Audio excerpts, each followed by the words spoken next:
I think I should start by being honest. When I set out to make this project, I told myself it was going to be funny, light, ironic, something a bit Philomena Kunkish, so no one had to take it too seriously, including me. Because talking about identity, about race, about belonging, that stuff feels heavy. And when things feel heavy, my instinct is always to make them funny. Something I've done for years. I think a lot of people of colour who grow up in mostly white spaces do this. Thing where we learn to make ourselves small or easy or entertaining. Anything but be the one bringing the mood down. I think I became really, really good at it. And I laughed at things that actually hurt. Or I became good at pretending I wasn't bothered, or making a joke out of something serious so that no one else felt uncomfortable.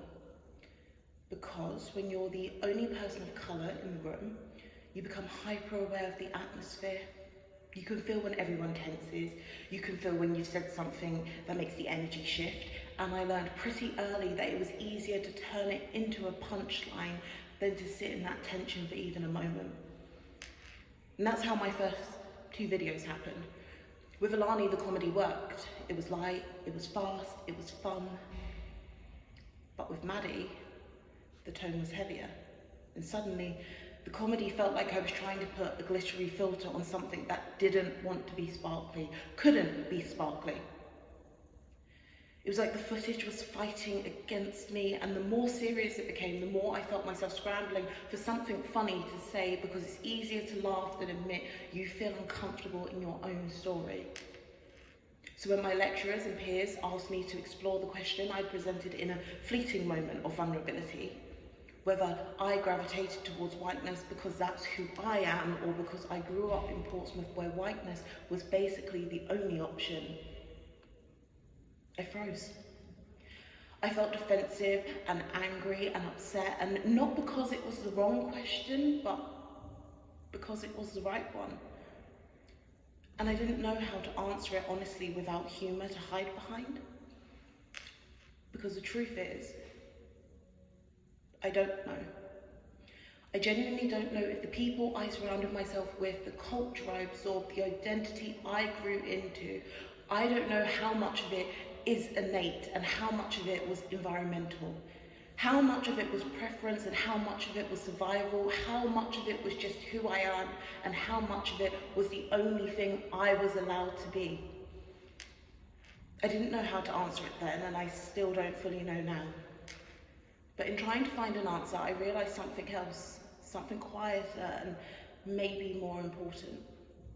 Maybe I wasn't actually looking for an answer. Maybe I was looking for space. Space to reflect, space to breathe, space to understand the version of Britishness I grew up with and the version I now carry. Because Britishness isn't one thing. It isn't tea or the rain or the awkward humour. It isn't whiteness, even though that's often the version we get presented. Britishness is messy and layered and contradictory and evolving. It's everyone who holds it and everyone who challenges it, and it's me, even when I'm not sure how I fit into that exactly. Maybe that's what I've been trying to do this whole time.